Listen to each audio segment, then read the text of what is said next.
welcome on into another episode of the Big Time Sports Podcast Show. It's Mitch Michele and Mitchell Ballard here to give you the latest of what's going on in the sporting world. Mitch, we had an eventful weekend weekend, man, and I don't even know if we're going to be able to cover all of it. That's why we do 2 shows a week, because if we don't cover it today, we'll cover it later in the week. But man, oh man, did we have some good football to watch. We have a lot of stuff to cover here, and we're just gonna, go through all of it here with you guys. But we're gonna start off here with as what we usually do, the high school side. We want to get through everything here. First of all, a couple of things to go over. I mean, congratulations to a number of teams that have been really playing well throughout the rest of the season in other sports. We talk about the North Canton Hoover tennis team has had a bit of a run here recently and won the league title. A couple of teams in golf already getting out to tournament play. The volleyball teams of the likes of Strasburg have been zeroing in on their conference championship. So congratulations to them. I want to go through week 6 of this last high school football slate.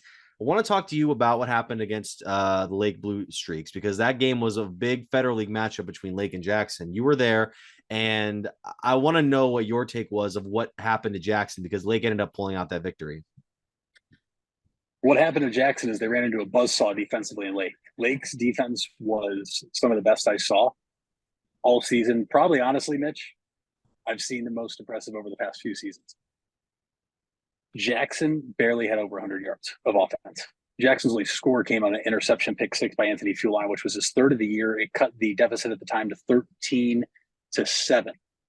And it was going into the halftime locker room. You thought, okay, they have a shot.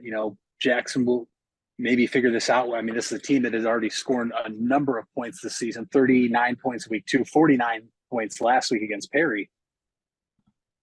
Sophomore quarterback Lucas Eckman looked like a sophomore.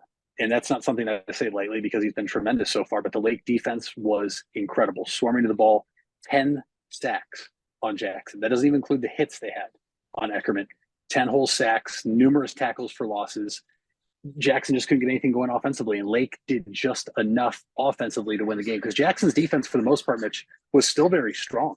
It took almost a semi-broken play from Noah Kaboski, the other Lake quarterback, to come in and throw a touchdown. And then Baker, the running back, just piled up yard after yard, taking hit after hit. And this isn't like I'm talking about a big bruising running back like Briante Dunn that we used to see back at Glen Oak. This is a running back that's elusive, that can run for speed. And he was a wideout last year. They've now made a running back, and he is a staple in this Blue Streak offense. And he was really able to help them come out on top 19-7 over Jackson and put them atop the Federal League heading into what is going to be a monumental week 7 matchup against the McKinley Bulldogs this week. It's going to be exciting. I'm very impressed with what Lake was able to do to come out with this victory, and they're going to be taking on a Canton McKinley squad that still remains one of the top teams in the area. They just they had a solid week this week. Yeah, they did. And they had a back and forth game, Mitch, with the North Canton Hoover Vikings. McKinley ends up pulling it out 37-28. It was a game that we talked about. It was a game that most people watched here in Big Time Sports Ohio, but we talked about Hoover having the firepower potentially with quarterback Carson Derlin to stay in that game, and sure enough, they did. But Keaton Road, Nino Hill, and the rest of the McKinley Bulldogs did just enough to escape with a very tough Federal League road win here in week 6 to stay atop the Federal League standings. So now you have Lake and McKinley sitting atop the Federal League, unbeaten in Federal League play, and they are both going to square off this upcoming Friday at Tom Benson Hall of Fame Stadium. Last year was kind of the same thing. McKinley, though, went to Lake and defeated Lake. Lake's going to look to do the same thing and play spoiler at McKinley on their own home turf and try to really take control of the Federal League and control their own destiny. But this game this Friday is going to be very, very entertaining, I think. Now, we have those 2 matchups coming up this week, which we'll be talking about later on throughout the week. But let's talk about what happened on Friday with Massillon, because this is such a fascinating development. Like, I was preparing for my matchup in New Philadelphia between the Quakers and their week 6 opponent that we'll get to here in a bit. But what happened in Massillon, where the news breaks an hour before that DeJuan Owens was not going to play in that game due to an issue involving his transfer application this past offseason from Copley. Now, the Tigers ended up beating Middletown anyway, pretty well off, but I was very confused by this whole thing. Why did it take 6 weeks for us to figure out an issue with his transfer? And has there been any further developments? Because I reached out to both Coach Moore and Massillon's athletic director, and they have yet to respond. Yeah, To my knowledge, there's nothing yet. And the biggest question that a lot of people were asking, Mitch, not just Massillon fans or you and I in the media, but others across Stark County, why now? Why did it take till week 6 to find out that DeJuan Owens is going to be suspended until they figure out this transfer application? It seems very odd that it took this long. Is the OHSAA this far behind on paperwork, or what raised the red flag? In terms of the game, it did not matter. Massillon won 41-7. Jalen Slaughter stepped right back into that starting quarterback role, which he expected to have this year, and then DeJuan Owens transferred in, and he helped lead Massillon over another win over a team from Delaware. They already beat this team last year too at Paul Brown Tiger Stadium. But you have to wonder what happens. We haven't heard anything yet. At the same time, maybe we're not allowed to hear some things because it could be a legality thing. You're talking about someone's address, where he lives now. And this is also, a kid still. We're talking about a high school athlete. You don't want to have all that information out there just for anyone to be able to find and read. But the timing is the biggest question mark, and it doesn't make much sense. And we're going to have to wait and see. We still have not heard yet what's going to happen heading into week 7. Is Owens going to be back underneath center? Is he done for the season? And Mitch, there's also the question now is if he's found ineligible the rest of the season, does that mean that Massillon has to vacate wins on the games he's already played in? And that's an extreme case and possibility, but it's kind of fair questioning right now because this is all hit so fast and out of nowhere in the middle of the football season that nobody really knows what's going on. It's going to be an interesting development here the next couple of weeks, whatever happens over with the Tigers. New Philadelphia's game with Mount Vernon, by the way, that's the one I was at. New Philadelphia had a good offensive night after being beaten last week pretty handily. They beat Mount Vernon pretty handily, 35-10. A great game for the Quaker defense. They outgained the Yellow Jackets 441-63 while earning 27 first downs to Mount Vernon's 9. Keaton Fossil was able to get a couple of touchdowns in the game, as did Etney Richardson, the senior running back. Pete DiDonato continues to be one of the most efficient wide receivers in Tuscarawas County, 9 catches for 61 yards. Carson Long also had 76 receiving yards on 5 catches rather. And Mount Vernon didn't really get anything going. Their running back, Johnny Askew, who was averaging around 150 yards per game going into that matchup, 66 yards on 15 carries. Actually brought in an underclassman running back as well, Maverick Gregory, who had 54 yards on 6 rushing attempts there, as New Philly is able to kind of balance their record back. And they're going to go into these matchups here. They're going to have Madison Comprehensive, I believe, this week. They're going to probably beat them as well. In Dover with another tough game, man. Dover, one of the toughest schedules in the area, losing to Canfield 17-13. That's the second straight loss for Dover in their schedule so far, as they take on St. Francis de Sales here, who's 3-3 on the season here this coming Friday, but de Sales beat them twice last year, including one in the playoffs. A lot of inter-valley conference matchups that were happening along the way there as well. Again, to some of them here in just a moment. We were looking at some of the ones that were happening this past week. And Garaway's still at the top right now at 6-0. Malvern's still around the top. Garaway won easily. Indian Valley beat Sandy Valley 40-6 after Sandy Valley beat Malvern pretty handily. So Indian Valley kind of bringing the Cardinals back down to reality. Ridgewood outlasting Tusky Valley 14-7. That game was close between two very good teams this year. Tusky Valley is a good team. Not the same team from last year. Ridgewood's also a very good squad, but Coach John Slusser's team was able to pull out the victory and establish themselves near the top of the IVC South. And Newcomerstown and Malvern won their respective North matchups pretty handily. So we have that for week 6. We'll go into week 7 here just later on this week. Hey, Stark County, it's your friends from the local Board of Mental Health and Addiction Recovery, and we have a challenge for you. We're asking you to create a new habit and check in on someone every day. Nothing fancy, just a simple text, phone call, or note on social media to ask someone how they're doing. You don't have to be a professional, you just have to ask and then listen. Are you someone who could use a check-in? Text 4HOPE to 741-741 anytime, day or night, or dial 988. Brought to you by Stark County Mental Health and Addiction Recovery. Wendy's without the Wendy's app is like Nugs without the sauce. Or a Frosty without the fries. Contiguous U.S., Alaska, and Canada. You deserve the best. And at Ferris Chevrolet, Buick, Cadillac, Toyota, that's what you get. We consider you, the customer, to be part of our family. Anybody can make promises, but when you visit Ferris, you get the Ferris deal from a Ferris wheel. So if you're looking for a car, truck, or van, Think Ferris. Where you matter. You matter. Everyone plays a part. We all have a role. Each of us can make a difference. You do matter, and the best way to have a positive impact is to pay it forward. With each of us helping one another to cope, feel better, and know that we belong. Pass on the positivity today. Tell someone else they matter too. Alt Care. Alt care, alt care. Where you matter. You invest a lot in your home and vehicle purchases. Van Nostrand Young and Associates want you to feel secure should anything happen to those investments. We partnered with providers like Grange Insurance and other industry leaders to be sure you're presented with the most complete coverage to fit your needs.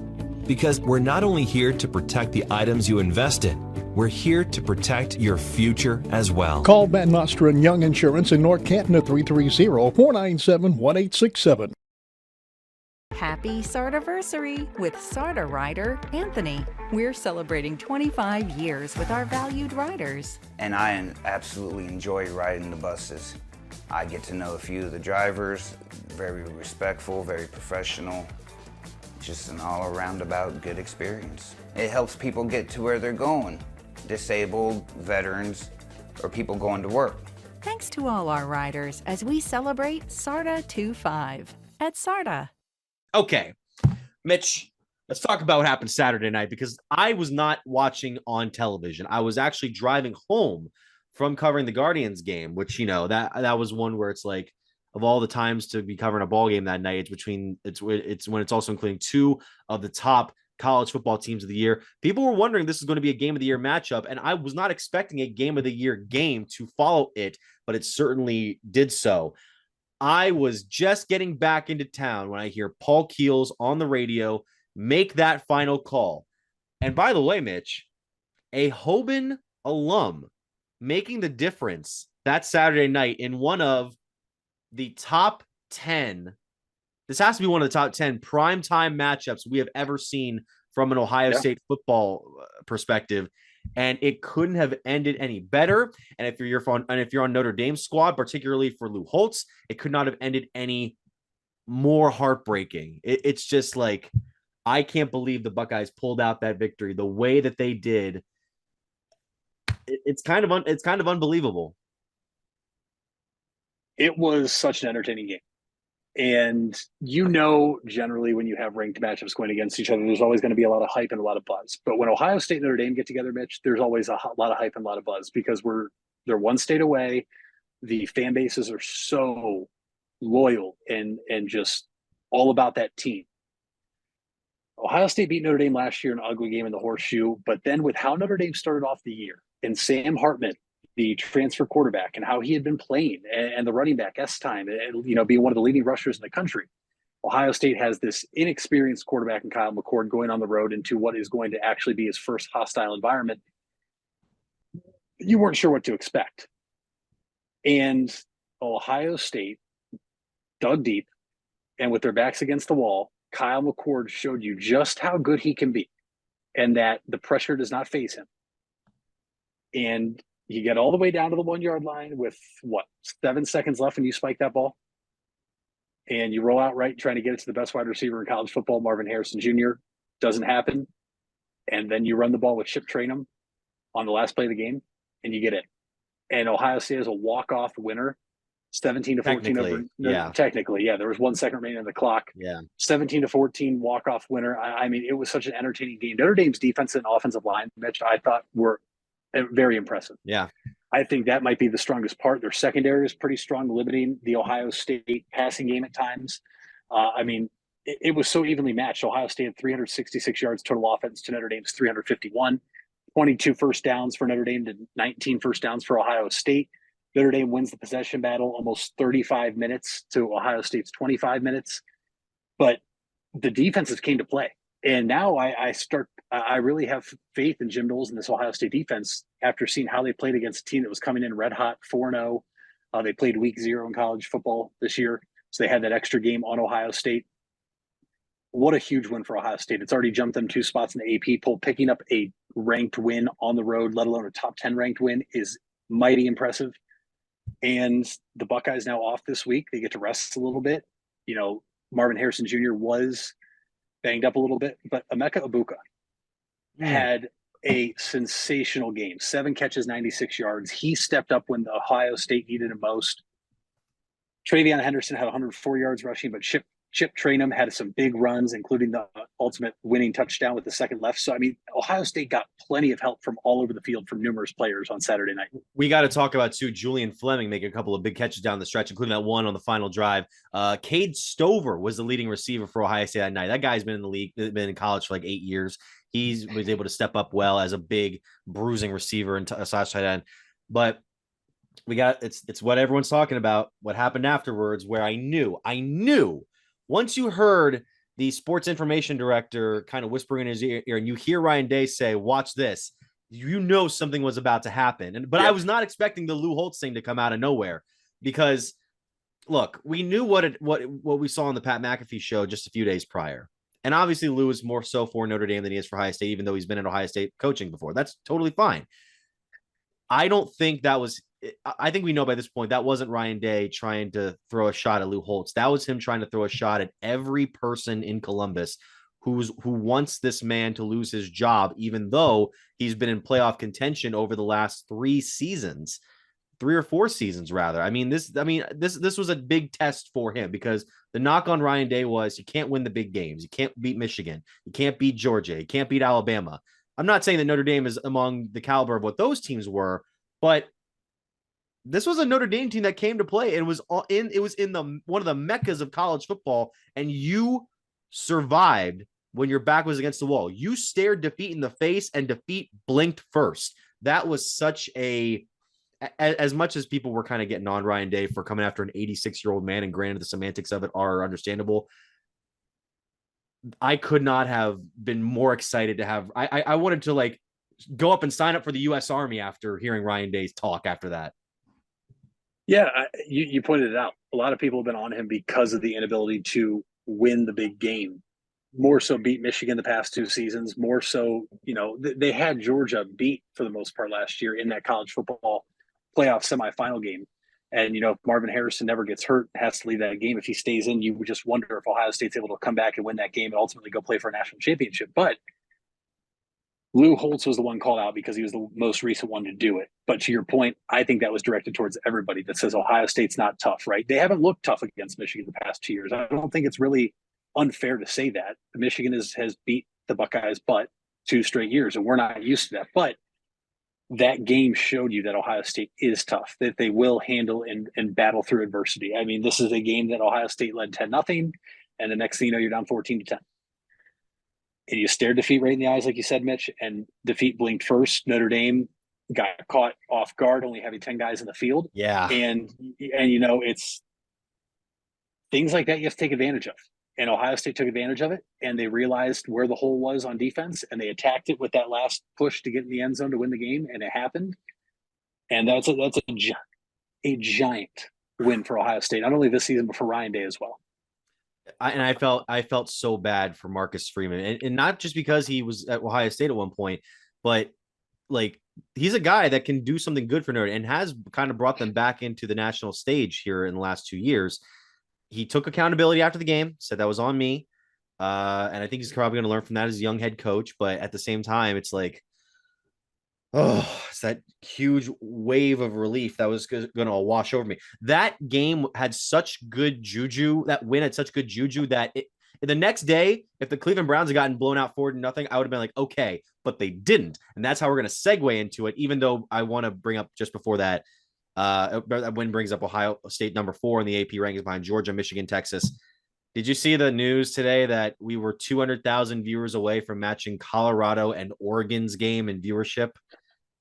Well, we might have been 200,000 away from matching it, but I have to believe that the length of the viewership was much longer for this game than it was Oregon and Colorado. And look, and Prime took it like a champ. As I mentioned, I don't hate the guy. I think the attention from them had kind of gotten a little bit overblown the last couple of weeks. So we're going to get to media attention here in just a little bit, but you know, it's what I expected. Maybe not the sort of like ass kicking that happened, but like I knew Oregon was probably going to win and win well. Their coach said what he said at halftime. We're playing for clicks. They're playing for clicks. We're playing for wins.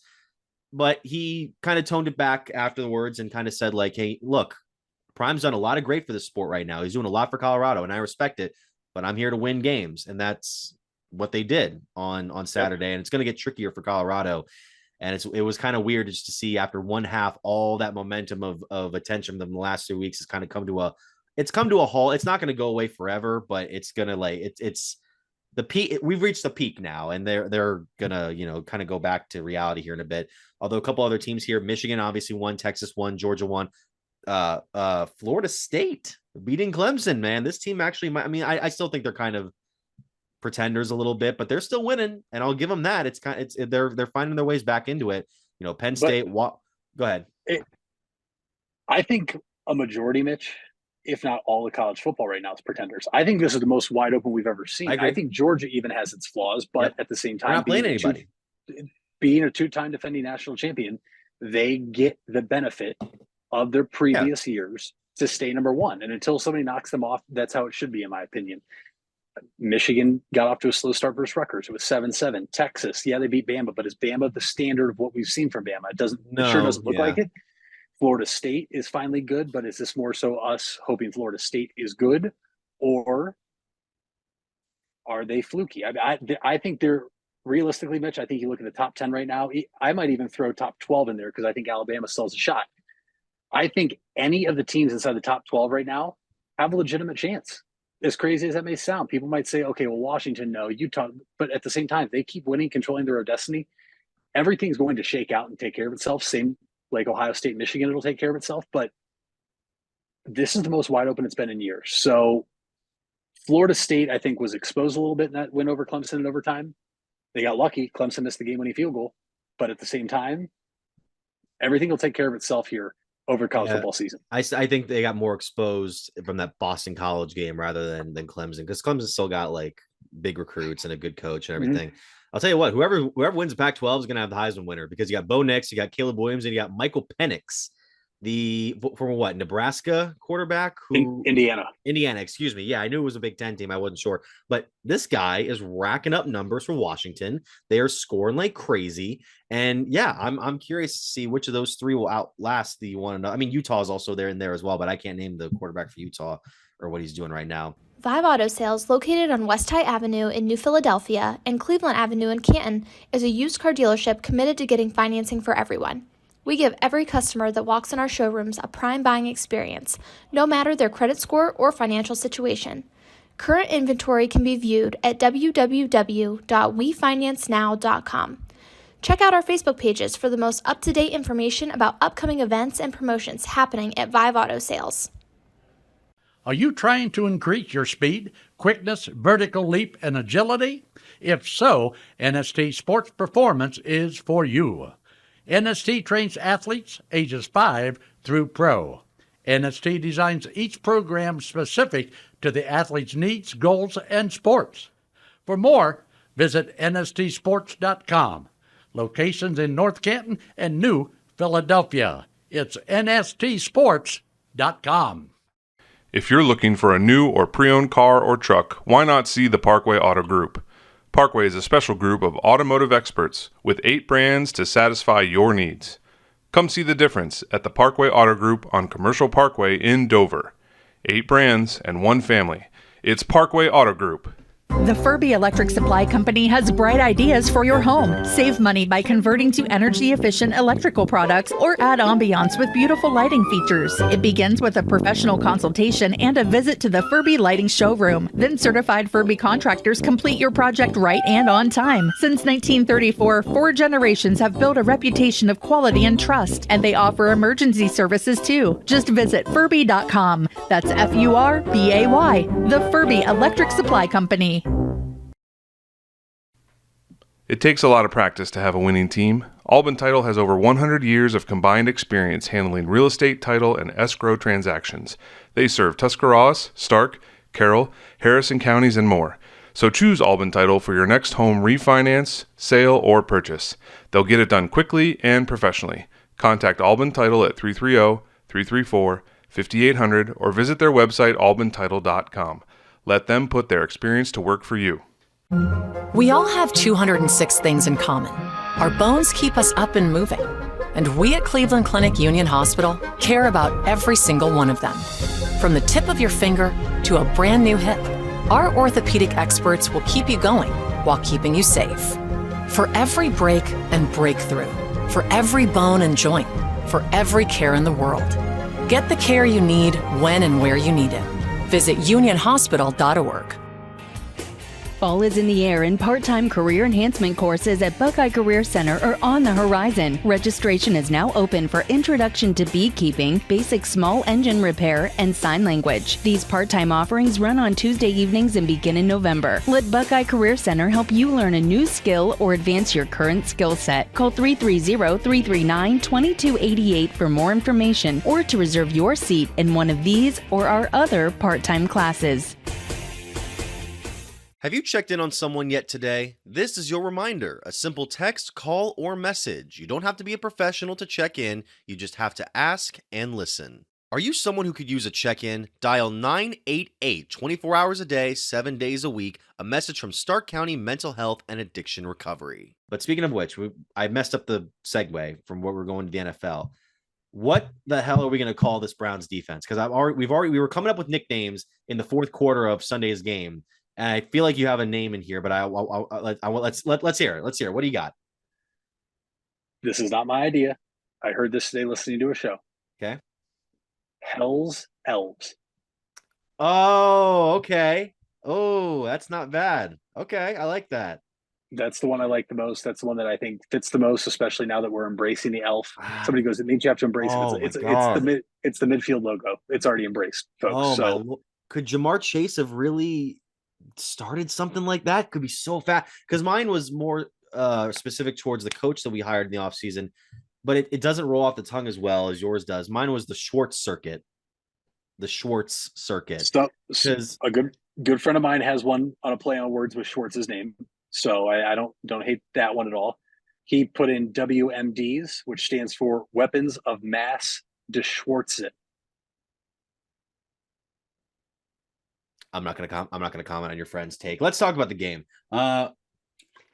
Look, it's what we wanted. Deshaun Watson had objectively his first objective good game as a Cleveland Brown, and he still threw a backwards pass. We're not even gonna get into that. Even though I was looking at that being like, good God, it's a mental thing with him right now. But that's nevertheless, he found some good receivers in the second half, made some good passes. The running attack, Kareem Hunt being brought back into the fold, which is great, even though Jerome Ford might have had some bigger impact plays in that one.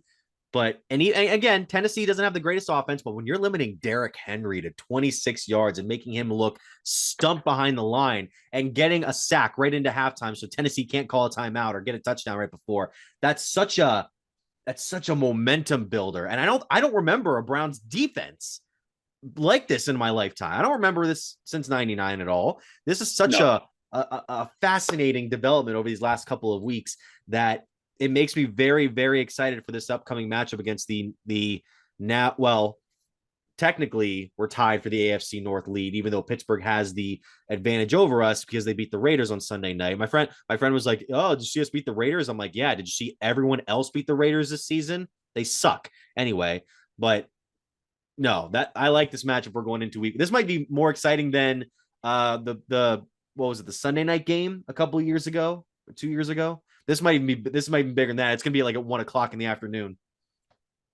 Yeah, there's a lot of 1 o'clock games coming up this week, which we'll preview later in the week, that are 100 times better than the Sunday night football matchup this week of the Chiefs at the Jets.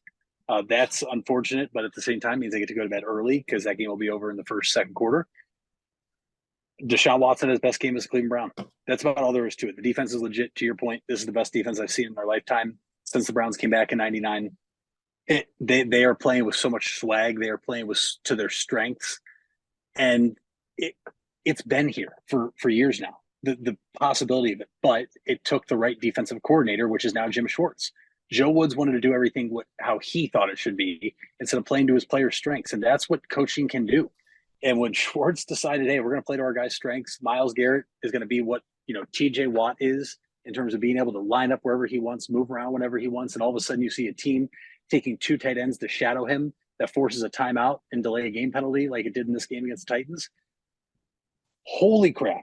I've never seen that before. And holy crap, is Myles Garrett on pace right now to have his best year ever as a Cleveland Brown defensively. And you're right. The biggest worry we have now is the offense. But if Deshaun Watson plays like he did on Sunday, moving forward, then Mitch, this team, are we going to miss Nick Chubb? Absolutely. We only had, 70-some yards rushing on the ground, which is actually kind of embarrassing from what we're used to. But win. There's no style points in the NFL. It's win. I don't care if they beat the Ravens by a point. I don't care if they beat the Ravens by 20. I feel confident having this game at home before we head into a bye week. I feel like the defense is going to come out and play well and be able to stop the Ravens and their offensive attack. I'm excited again because the defense through 3 games, Mitch, is statistically the best defense in the NFL. The Titans were the first team to take a snap in the Browns red zone. And that was only because of an Elijah Moore fumble. I mean, we've given up 1 touchdown, and it was that bomb to George Pickens on Monday Night Football. The least amount of points given up, least amount of snaps taken in our own territory, least amount of yards given up. The Browns, I think, are the best defense since the '99 Buccaneers in terms of yardage allowed, and they're the 3rd best defense in the modern era in terms of yardage allowed in NFL history. That is legit. And for everybody who thought the Cowboys defense was going to be legit, they got torched by an Arizona Cardinals team and Josh Dobbs. So it's crazy.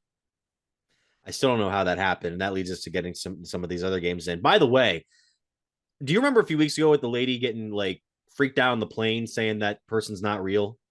Yeah. Okay. When I saw the Dolphins Broncos score the other day, I said that no, that's not the real score. Didn't happen. I'm not seeing this. That's insane that Denver allows that to happen. And it's insane that Miami's obviously probably is the best offense in the league right now. The best offense since the 84 Dan Marino team. But that's so rough for Denver, man. I don't know what they have to do to salvage that franchise, but right now it is not it, even though you bring back a Hall of Fame worthy head coach like Sean Payton. What are the other games? Chargers got to win over the Vikings. That was impressive, even though they threw a pick in the end zone at the end of the game. Chargers definitely needed that. And the Jets definitely need that too, because I think if the Vikings lose next week, they're going to start kicking off the rebuild, and Kirk Cousins is going to get shipped off here in a couple weeks over to New York. So that's what needs to happen in order for the Jets to salvage their season. Patriots beating the Jets, like we said. Bills blowing out the Commanders. Texans blowing out the Jaguars. CJ Stroud balling out again. Colts got lucky. There was a pass interference call that should have been made in the overtime of that game on the last Ravens drive. They didn't get it, and Matt Gay made the field goal to win it. I think it was a good call. Good. I mean, it's great for us. It's good for us, but I saw that and I went, "Ooh, like that they shouldn't have gotten that." Steelers almost let the Raiders come back and beat them, so great. You guys are still a mid team. We had 2 Monday night games last night. Bengals got their first win over the Rams. Joe Burrow still looking a little shaky, but the Bengals doing what they need to do. Eagles beating the Buccaneers. We figured it as much. Baker Mayfield had his first bad game of the season. So yeah, we're back to reality. But okay. Did he play bad? Yes. But at the same time, did he not get any help last night? No, he didn't. The whole team played bad. Mike Evans wants a contract, but if he gets a contract, he might need to spend it on getting new hands. It's because he dropped a couple key passes from Baker last night. He did 5 catches for 60 yards, a touchdown. On 10 targets. 5 on 10. That's not great. Have you checked in on someone yet today? This is your reminder. A simple text, call, or message. You don't have to be a professional to check in. You just have to ask and listen. Are you someone who could use a check-in? Dial 988 24 hours a day, 7 days a week. A message from Stark County Mental Health and Addiction Recovery. Wendy's without the Wendy's app is like Nugs without the sauce. Or a Frosty without the contiguous U.S., Alaska, and Canada.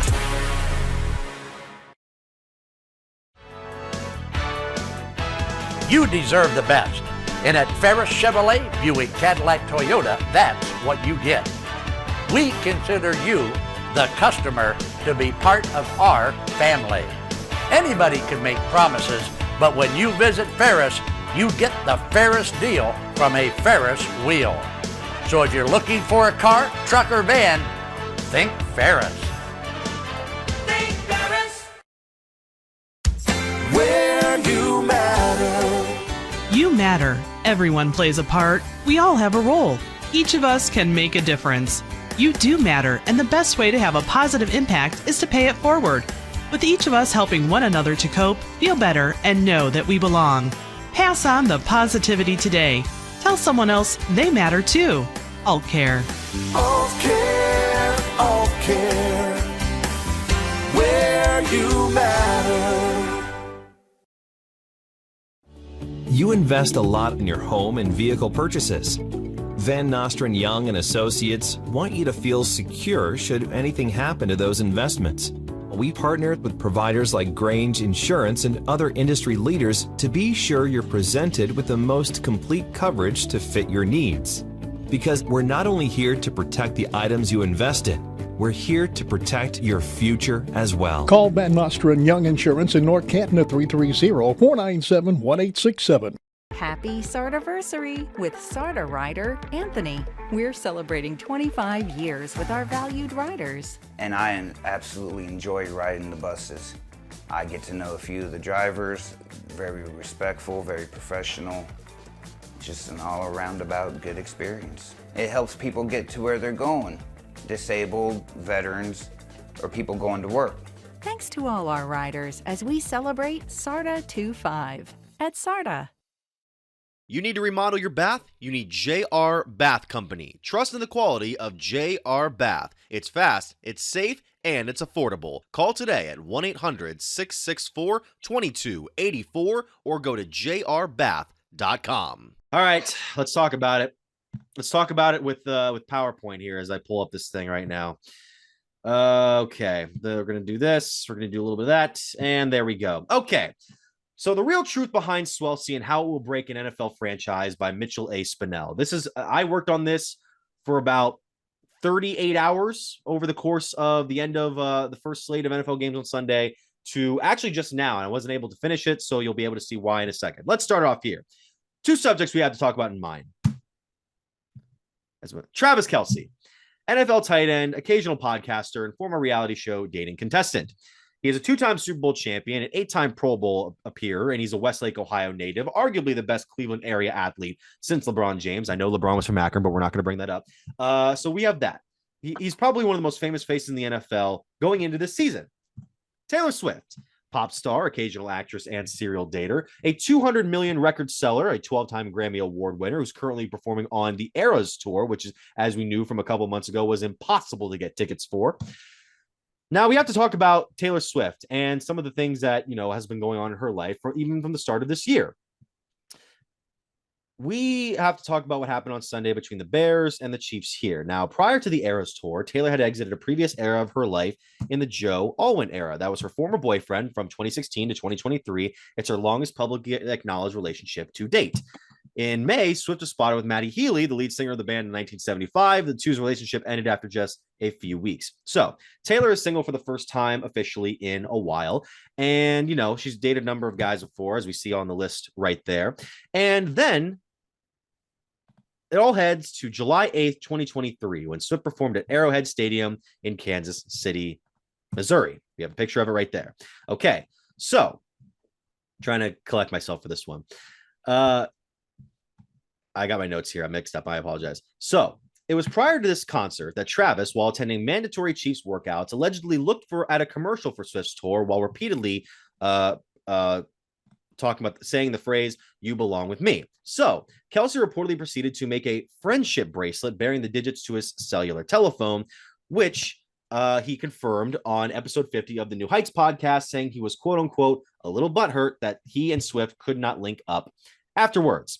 So later that night of the show, Kelce tried but failed to get the friendship bracelet to Swift, leaving Kelce to return home, where he briefly sulked before telling himself to shake it off. However, what seemed like a cruel summer for Travis would suddenly be redeemed when, in a September 12th report from The Messenger, Kelce and Swift had reportedly been quietly hanging out, with Swift seeing Kelce while she was in New York City a few weeks prior.